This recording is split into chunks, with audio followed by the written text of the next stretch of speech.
Hey, Dr. Utters, how are you? I'm well. Yeah. It's been a while, but I've been through a lot since we've seen podcast. each other and done our last podcast. Yeah, I've seen you, but it's been a while. You had shoulder surgery. How's that going? I don't recommend shoulder surgery for anybody. That's a tongue twister. It's like try to say that fast. Shoulder surgery.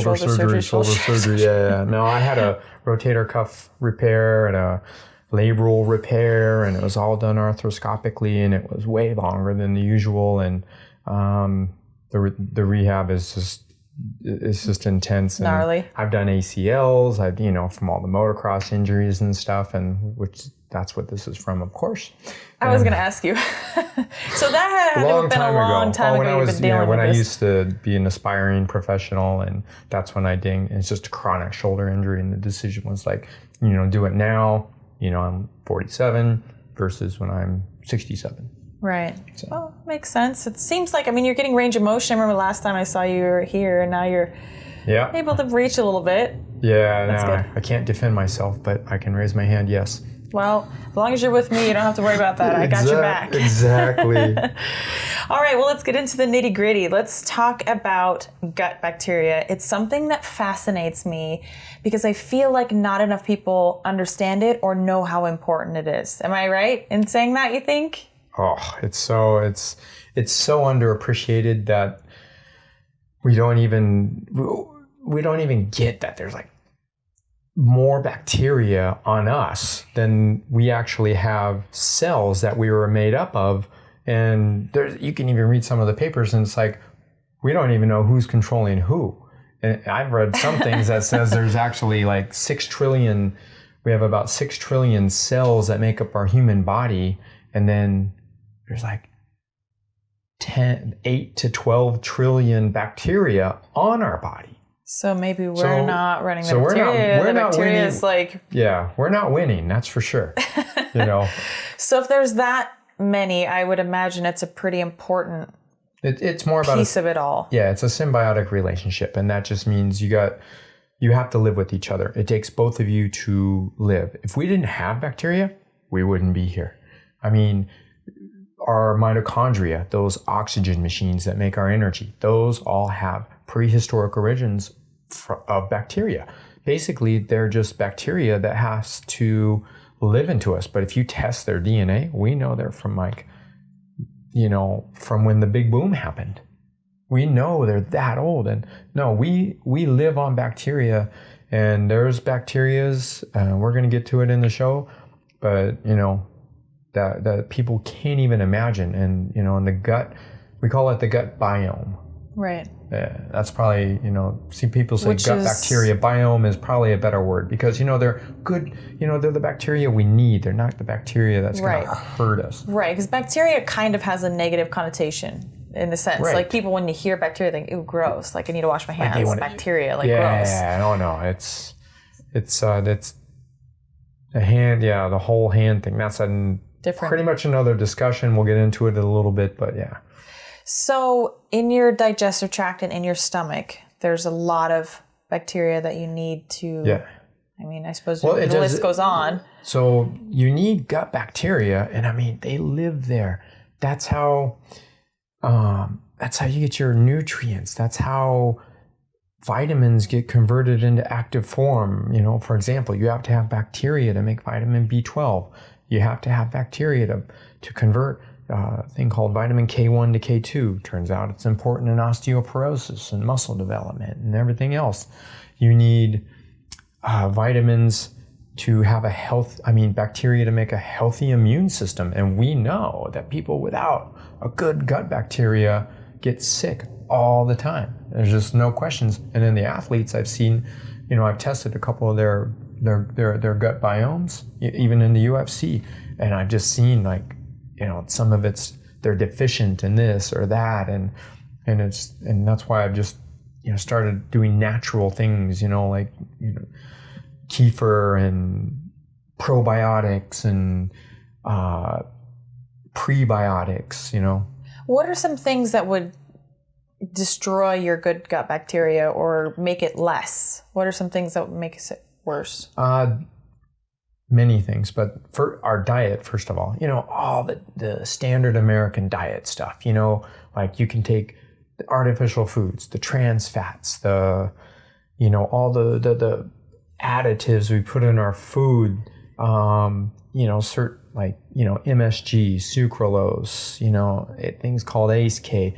Those do no favors whatsoever for your gut bacteria. So ever since the Industrial Revolution, it's just for our gut bacteria, in the way it helps our body, it's just gone downhill. The second thing that destroys your gut bacteria is antibiotics. Yeah. And then, well, because antibiotics kill the bad stuff, but they kill the good stuff too, right? They kill it all. It's like a nuclear option, right. And then it depends it's kind of controversial. We know it kills, and we know it kills both. To what extent? But let's not forget, antibiotics have saved millions of people. Whenever I have this discussion with somebody, I go, remember the Spanish flu? 35 million people dead? Oh, yeah. That was just 1920. Right. In that area when we didn't have antibiotics. And anyway, and then the other thing is how you're born. Did you come out vaginally or did you have a C-section? And we know that if you came out vaginally, you're going to have a certain set of your mom's bacteria. What? Versus when you have a C-section, you don't get it. And that turns out to be important later in life. Yeah. That is crazy. So those are like three things right off the top of my head of like how, gut bacteria can affect you later in life. It's just, yeah. And the research is just, it's deep right now. It's going, yeah. Fascinating. Okay. So if you are you have low good bacteria, I don't know if I'm exactly saying that right, but basically you don't have enough of the good stuff. It's suboptimal. Yes, it's diminishing. Or what even happens if you have none? Is that even possible? If you have none, you die. And there are some research studies with like mice with no gut bacteria, and these are very sick mice, very sick animals.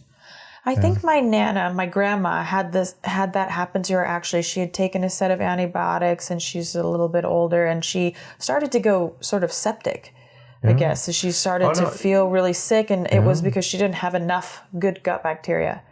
And so I had recommended. That's part of the reason, anyway. Yeah. Recommended that she take some of the yogurts that you had recommended and some kefir and things like that, and she's feeling much better. So very happy about that. But what are some symptoms that someone would experience if their gut bacteria is suboptimal? It's all those keywords you've heard, in every discussion, irritable bowel syndrome, SIBO, dysbiosis, chronic diarrhea. What is SIBO?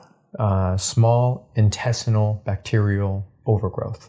So the thing is you're supposed to have, and that's an important question actually, because you're supposed to have bacteria in your large intestines. Right. Not your small intestines. There are some bacteria I've read about in the small intestines, but generally you're not supposed to have a growth of certain bacteria in your small intestine. And sometimes when that bacteria grow from your large into the small, that's what's called SIBO. And there's a test at the gastroenterologist office you can do called a SIBO breath test. You can diagnose it pretty easy. Why would you have? What would cause that to have? Like I said, antibiotics, being born via cesarean section, stress can do it. I was born via cesarean. Now I want to get my gut bacteria tested. We can check your there's a couple things out there. Okay, so and would you have maybe low energy, or would you get sick more often? Maybe someone who has a weak immune system. Is that linked? Sickness, allergies. Because we've all known those people that all the time. They're sick all the time. Yeah, that's and so they may. Oh yeah, you can think. When I think back to elementary school, and the runny nose kid that was sick all the time. Yeah, and it's just and it probably can also it wasn't born vaginally. It can also be from being too clean. We need to get exposed and to certain bacteria and certain things in life to like everything. We can't live in a clean bubble. Right. It's like it's not our realistic. body has to adapt to the things that are natural around us. Well, it's like stress adaptations. It's good to have a little bit of stress so your body can be stronger for it. It's kind of like working out, right? Yeah, I mean, it's like yeah. you work out, you're sore, but you get stronger for it, right? There's that little bit of backlash before your body actually is better for it. We geek scientists call that hormesis. In English, please. What you just said. Okay. Small little doses of stress lead to adaptation responses. Okay. That's hormesis. And that's what you do when you exercise in the gym. You know, every time you do like a 3-round bout versus a 5-round, you're giving yourself different stresses and, you know, you're giving yourself different doses of hormesis, so to speak. And that's why you get better athletically. And, you know, same thing, it goes with, you know, bacteria and viruses and all that. Yeah. Okay. So is there anything that we can do to promote good gut health? If it's linked to so much, if it's linked to people being sick, it's linked to you know, I mean, it the biggest thing you can do is start just eating whole foods. Just like, it's a hard thing to do, but I mean, just eat naturally. Like, wouldn't that be great? It's kind of utopian, I mean, nowadays, and it's not the reality. So you just got to really read the labels, you know what you're eating. I mean, you know, consider, you know, eat organic, you know, don't eat the strawberry that has 400 different types of pesticides in it. Right. You know, those all. Oh, don't get me started on pesticides. It's just like that's a whole kills other bacteria. Oh yeah. Well, it's killing bees and killing, you know, my gosh. That's a whole epidemic in itself. We got another podcast to do that. Yes, for sure. Okay, but before we get off on that, what about Kefir. Oh. Tell me about it. Tell me about kefir. Oh, for me, kefir it just makes so much sense. It's loaded with good gut bacteria. It's easy to make. It tastes good. You can mix it with whatever you want. And I mean, it's my number one treatment. Whenever I'm dealing with somebody with, like, you know, gut problems, that kind of thing, you know, like SIBO, dysbiosis, whatever, I put them on kefir. What's dysbiosis?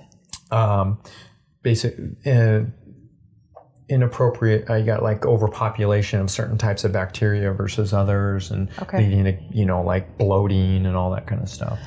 So would drinking kefir helps to combat that, balance yes. it? Kefir gives you 30 different types of good bacteria or more, depending on the grain, but that's the norm. And I mean, one little cup of kefir, which, you know, we're going to show, one little cup like this has nearly 1 trillion probiotics.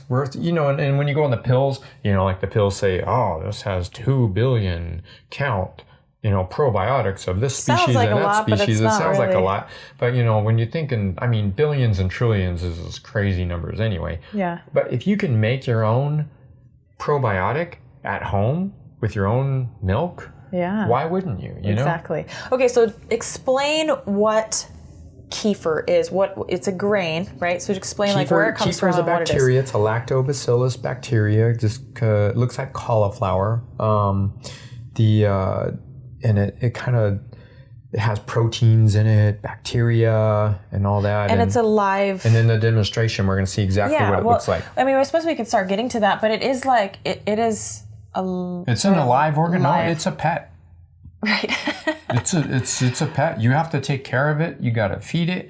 It gives you something. It's probably not going to do cute things for you, but so they're not going to want to pet it or anything. That's how I tell people. I said, you know, this is... It's a responsibility, though. It's a responsibility, exactly. I killed kefir before. Yeah, we all have.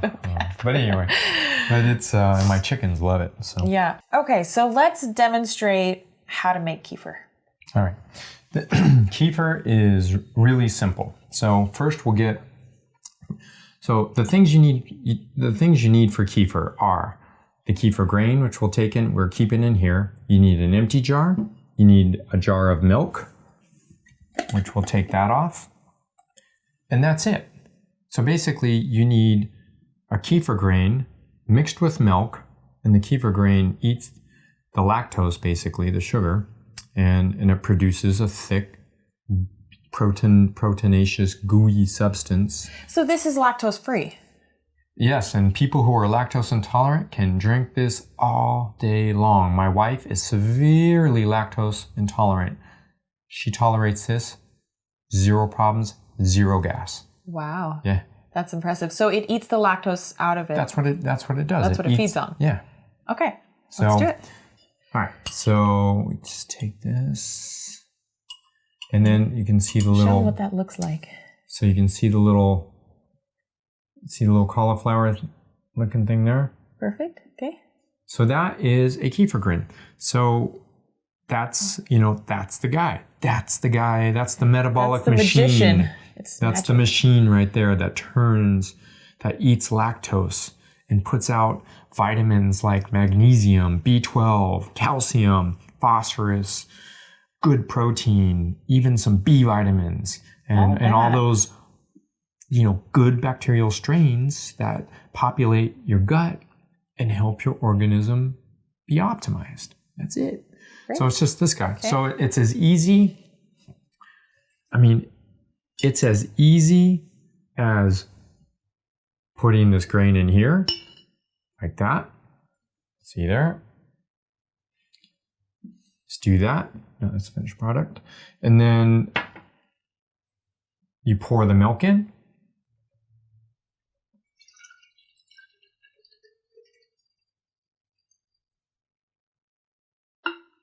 Not quite to the top. So put that there. And then you'll see, you can actually see the kefir. It's floating at the top here, and that's what it does. It kind of lives at the top. For the moment, though, right? For the moment. Well, it'll always come to the top. You can always find, it's important to know that, actually, that the kefir will always be at the top. But you're supposed to turn it a little bit, every so often. And it's a breathing. It's actually taking in oxygen and spewing out CO2, kind of just like a plant. So, in a sense, that's fermentation. It needs to be able to breathe. Like, you don't want to put a tight lid on this. Never put the tight lid on it. And that's why we got, like a little cheesecloth here. Perfect. And I think we'll just put a rubber band around it. Yep.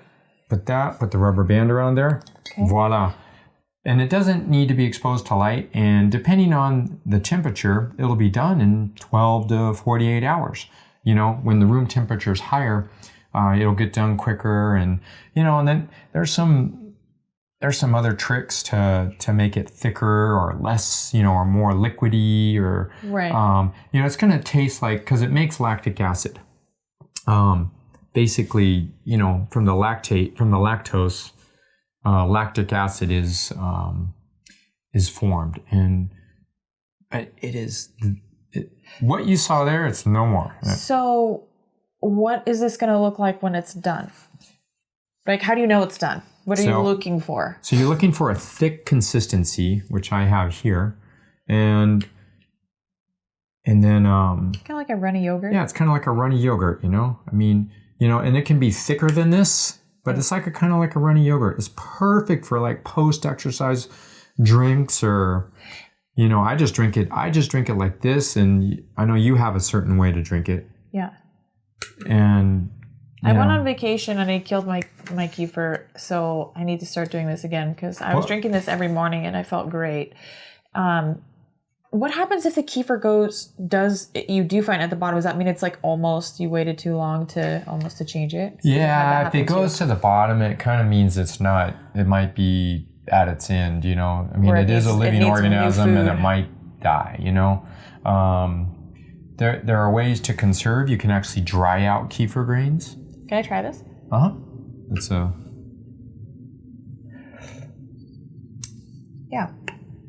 Sort of tart. It has a light fermented taste, which I could see being a little bit, for some people, if you're not used to that, might be a little bit different. But I've made it before where I put cinnamon in there and I blend it, and it's nature's Perfect. sweetener. I mean, It's that's really, that. really, and I mean, really good. you can add whatever. You can add You could put that in a bocha. smoothie. I mean, you could add bocha. You could add stevia. You could add, whatever type of sweetener you want. Little honey.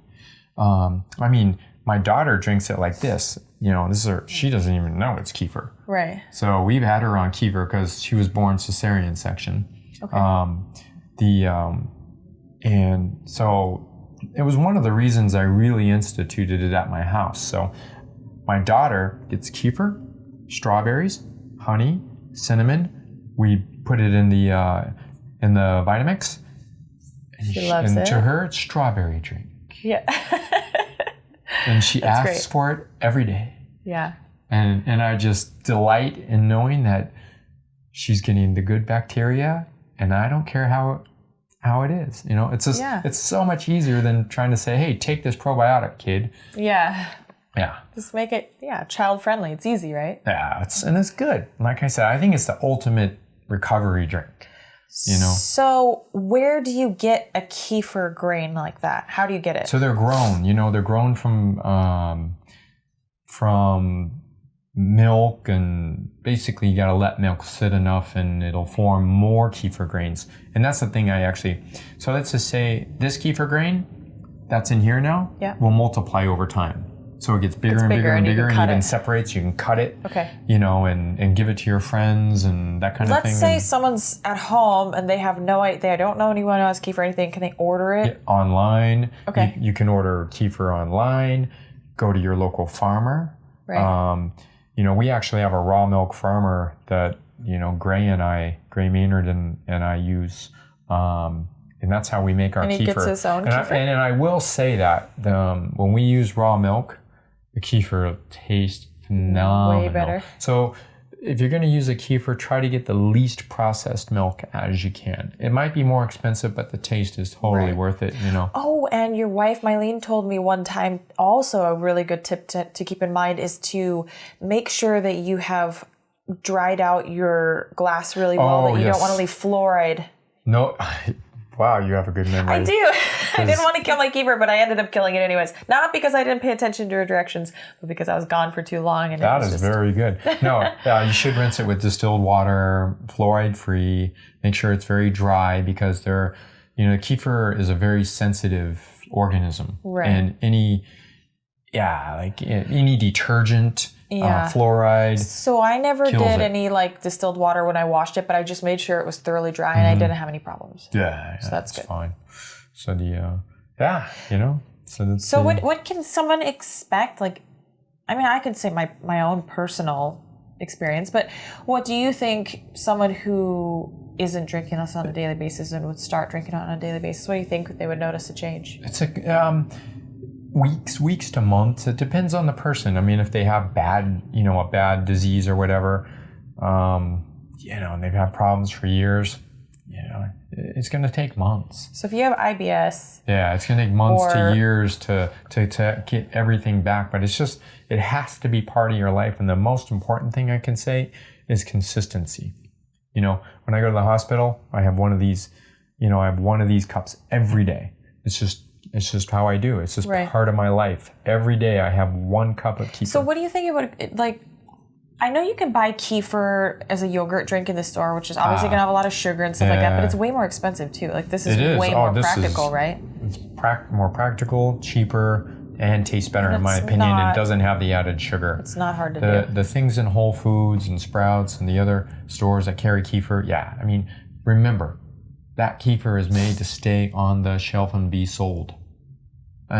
So what do you have to do to put something in a liquid to keep it on a shelf? You got things like guar gum and carrageenan and all these artificial things that just shouldn't be in there, And I think that's a big problem. And it gets into another issue like insulin resistance and all that kind of stuff. But that's the problem with kefir in a store. Now, if you can find a kefir, no sugar added, no nothing added, or minimal, that's all right. That's, But it's going to be expensive. It's going to be expensive, and it's going to be acceptable. But there's nothing like making it at your house. And I don't know. So what? If let's just say you're at home only for 2 months a year. order a kefir grain, get some milk, and pour it in the jar and let it sit for. I mean, Do you know if there's any easy. kind of like a process to initially start one that's like dried that you get? Do you have to do anything to it especially, or you just sometimes you have to run it a few times. Okay. Before it sometimes you got to like do a few 12 to 48 hour cycles, and then it'll be, and then it'll taste better and better and better. So it's good, huh? So, yeah, I can drink it no problem, but that doesn't bother me at all. Let's see how this one tastes.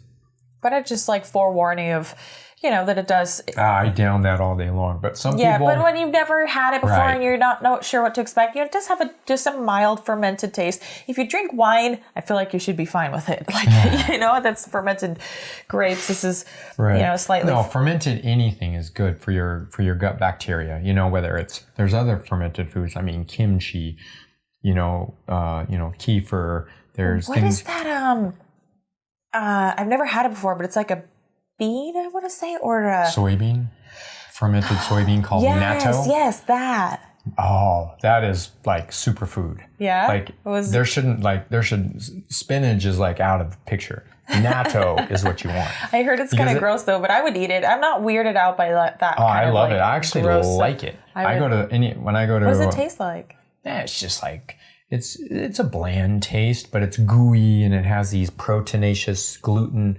And anyway, the vitamin K2 that natto has, no other food has a punch to vitamin K2. And I mean, if you remember what I've told you about vitamin K2, when you're treating somebody with bones, so I mean women, you need vitamin K2. It's not calcium, it's vitamin K2.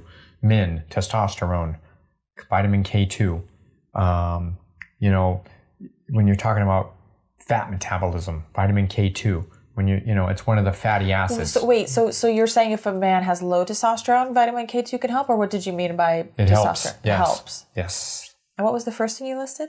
Osteoporosis. Osteoporosis for women. Yeah, like whenever I advise somebody with with osteoporosis or brittle bones or whatever, I always put on a vitamin D/K solution. Okay.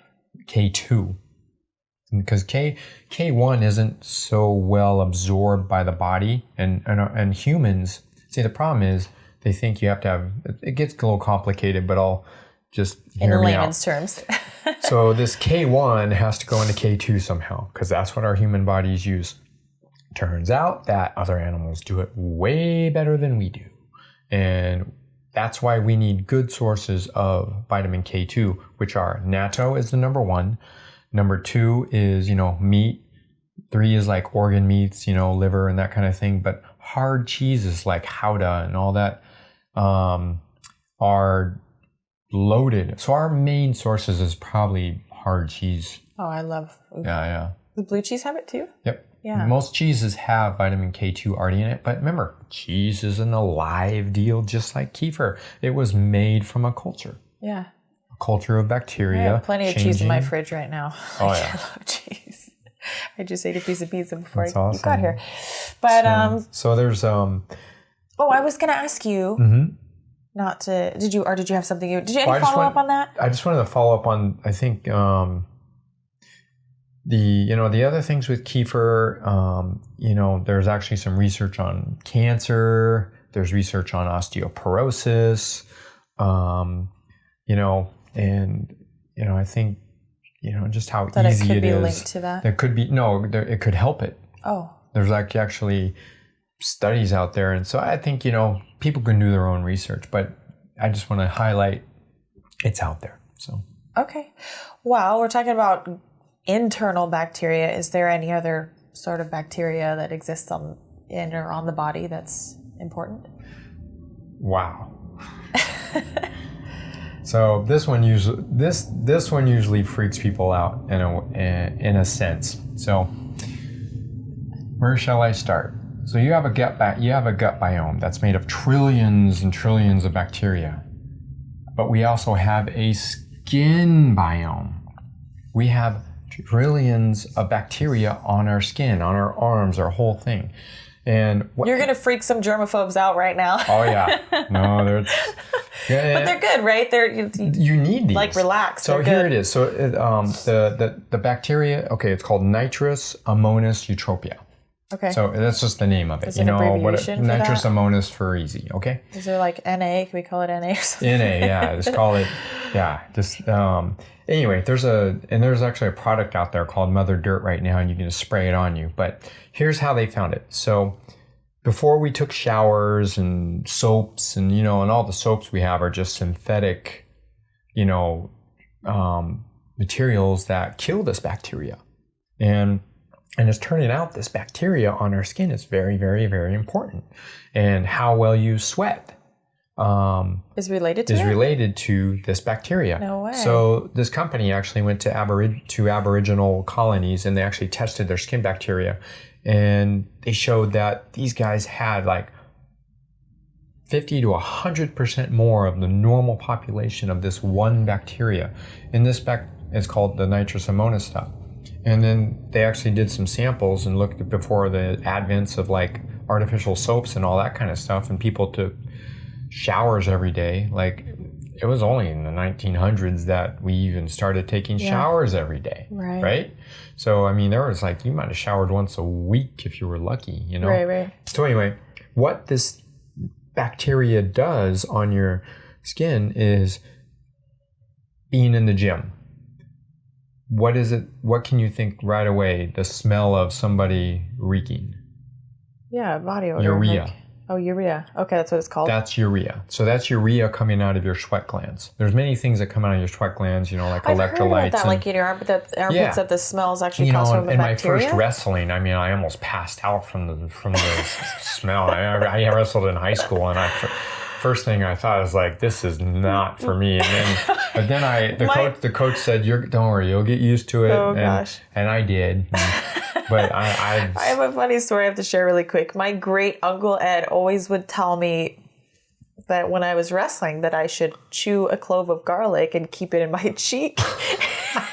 Because he said he used to take guys and go to take them out, and he'd breathe on them, or he'd go to be pinning them, and he'd go, and then they'd like roll over and give up the pin. And he's like, yeah, just chew it. I was like, Uncle Eddie, I really appreciate that advice, but I'm not sure I want to be known as like the stinky garlic girl.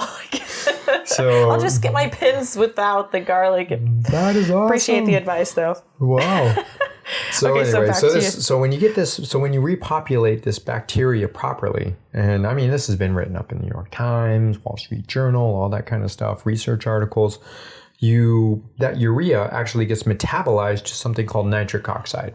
Okay. So nitric oxide is the same thing that dilates blood vessels.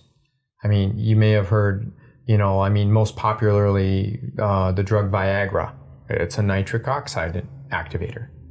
So our natural body's nitric oxide activator on our skin is nitrous amonis. And it turns out people who do saunas, who don't take showers, or not so much taking showers as much as using the bad soaps. And there's certain there's these new natural coconut soaps, and have they're made from only natural pretty much sources. But when you start getting all the what's called sodium lauryl sulfate, I mean, there's just a ton of chemicals that go into soaps, and it kills all the bacteria. And some of the studies are actually showing that when you use this stuff properly, or have a proper population of nitrous amonis, you sweat better. Therefore, you regulate your heat better. And they're even showing wound healing comes better. Wow. They're showing recovery gets better.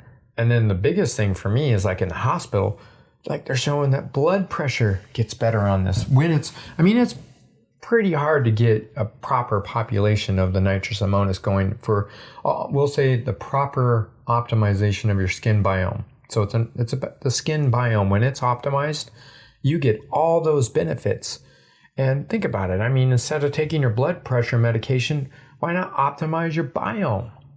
I mean, it's just like it's all there in nature. And I mean, because people don't know about this. That's why you're here. That's why. that's why we're shouting the knowledge. And I mean, animals do this, and humans can do what we do because we can sweat. Well, how often do animals use soap? No, well, so the other than when people use soap, and as we already discussed, men sweat better than women, but rub it in. But you can optimize your sweating. So now I don't know what to tell athletes. Sometimes I'm really careful about like look at your soaps. What's funny? You bring that up. I don't usually ever put soap on, on my arms and like back and stuff like that. I don't really, I don't do that. I wonder if that's that's probably a good thing. It's like naturally. Yeah, it's natural. I mean, George Carlin was kind of onto it. I think he said, there's only like 5 places on your body you need to wash. Yeah. So I don't use soap, on like my arms, my hands, my face, only like pertinent areas to make sure that it's clean. But I noticed that I've been sweating better since I've been taking the natural pig thyroid hormone that you've been telling me. That has really blown my mind because I've never been a big sweater. And for the longevity of my career, it kind of sucked because when I would need to pull the water weight off, it was a struggle for me. Right. And then how well you sweat, it's huge. Yeah. Anyway, this nitrous ammonium, that's why, I've kind of suggested it to, some of the UFC guys I'm working with now. Like, if you can sweat better, you're going to lose weight better. You're a more efficient athlete. And you're a more efficient athlete. And it's just good, and it's in a product called Mother Dirt, and it's not that expensive. You just spray it on yourself every day, And I think just using. Does it like smell or anything? Right? Doesn't smell like, zero. And then have you used it? Yeah, but I've used it a lot actually, and you notice a difference? Yes, but the most amazing story I have about it, I know runners who reek after their runs. It's bad.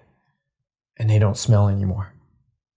It's really? Nuts. I've never come across a product that stops the urea smell from exercise. And this is one product that does it. And I would love that.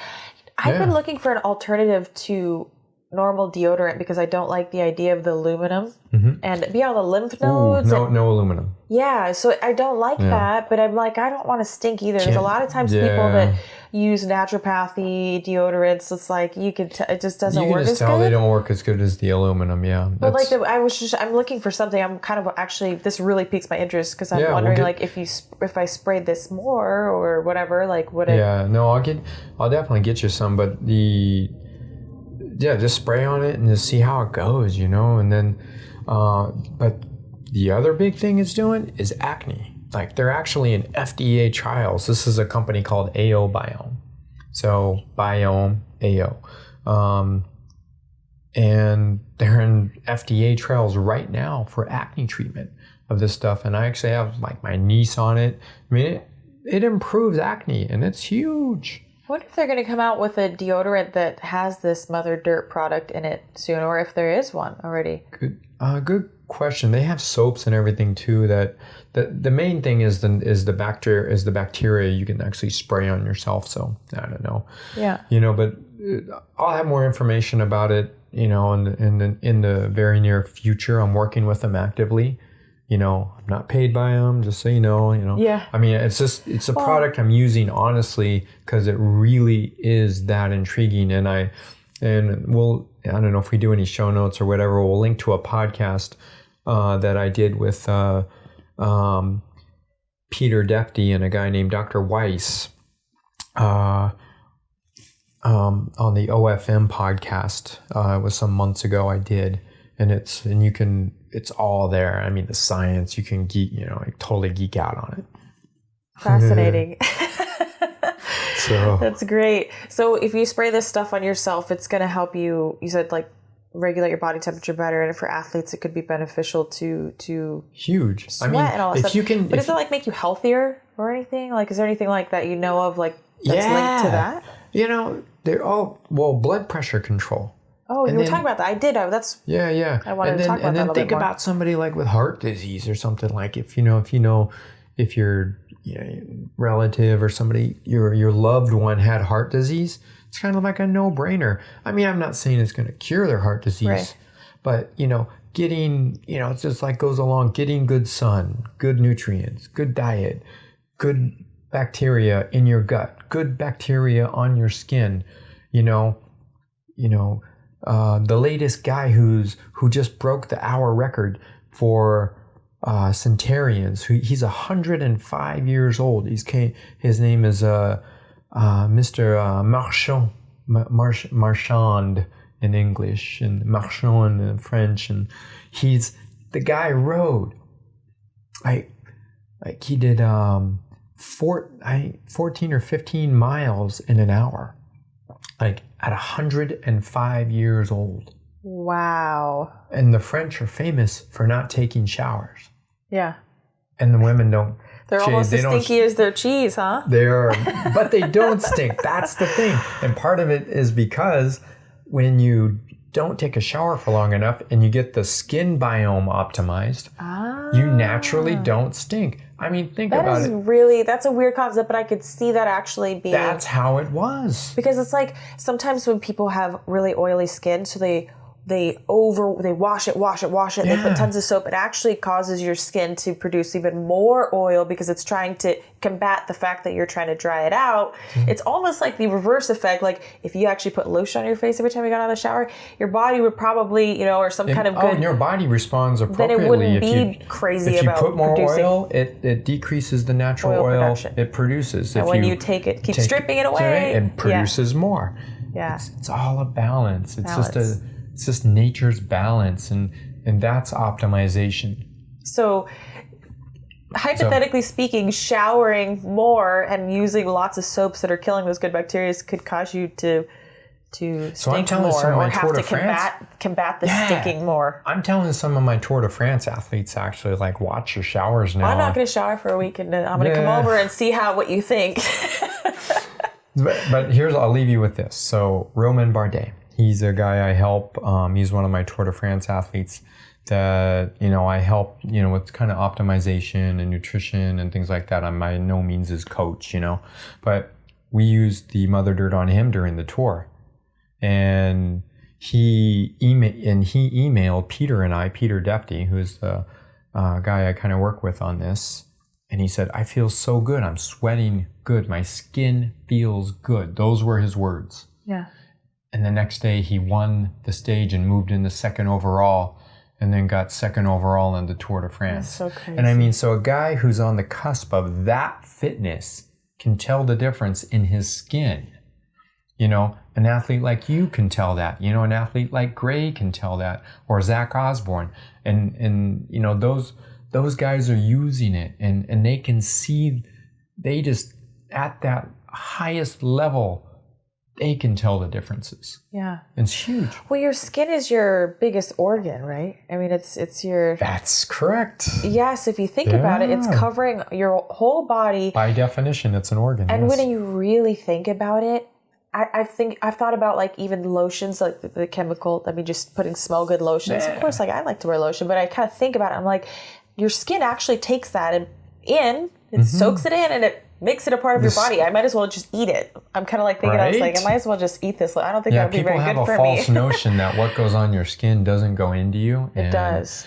Well, that's like these, certain anti-inflammatories or pain medicines. Sometimes people, they just put it on topically because your skin is that absorbent. Oh, arnica. Yeah. I mean, it all. And then you also think about, this is going to be a little far-fetched for some people, a little bit crazy, but organic versus non-organic clothing. Even potentially, you start thinking about it. No, there's something to that. I'm all, I don't know. It's yeah, wild. It goes into some people should say you run around nude? Or wear wear Whole Foods wears. Clothing. Some places make organic clothing. Maybe we should just wear leaves. Maybe we should really regress. Let's just get back to the fruit of the loom of nature. Right. I don't know. There's some things we'll never give up, but Yeah, but it gets your brain going though, doesn't it? I mean, you could just start going to this cycle of. If anybody listening to this is just going to have their brain going, but just I don't know. I guess when we have these kind of discussions, you know, like with my patients and athletes, I just always tell them, just keep it real. Yeah. You know, I mean, you can do everything to go over the moon, you know, do everything you can to optimize your life, but just be real about it. And if it's, and if it's so stressful, then, let it aside. Don't do it, just let it sit out there. Maybe someday you'll get to it. Because I feel like, ideally in a perfect world, we'd wear organic clothes or leaves and have great skin bacteria and wonderful gut bacteria because we live in a perfect world. Well, we don't. It's not realistic. But this is something, making your own kefir at home, that's easy to do. It's inexpensive, and it really can make a difference. In your health. Oh, yeah. I wouldn't even say can. It will make a difference. Yeah. I'm confident enough to say that because it did for me. Mm-hmm. So I might have to steal your kefir grains so I can start doing it again. And you could cut those in half once they get big enough, and they will multiply, like you said. Yep. Oh, Dr. Edwards, before we go, in closing, talk about being able to store those in your fridge, so if you leave or you go on vacation. So when you go, when I go to France, I do this.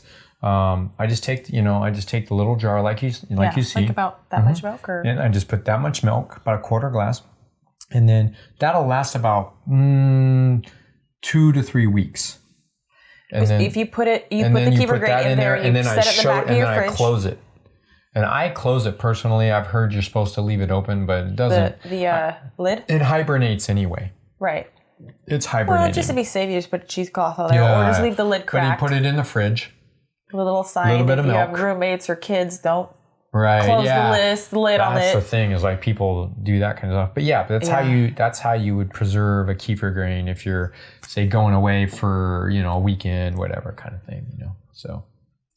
Or preserve the ones that multiply off of the one that you have. So if it gets bigger, like the one that you had is you can eat the grains too. I eat the grains. They're chewy. They're very chewy, and they're if texture is a big deal about your palate, you're not going to like it. I don't mind them, but my dogs love this stuff too. I put it on my dog food. They go crazy. You could put dog food in kefir, and they'll choose the kefir. Kefir every time. They love it. Yeah. They freak out when they know that I'm getting the kefir out. They're just like, our chickens. Our chickens go bananas. So good for them too. If you love your animals, this is something really easy to do. That's, I feel like, beneficial. Oh for them yeah. Too. I love my fur babies. They know what they're. They can teach us a lot. Just got to watch them. Absolutely. Well, thank you so much again for sharing your wealth of knowledge. You just blow my mind every time we sit down and chat. I always look forward to these podcasts. Me too, Miesha. Consistently delivering knowledge.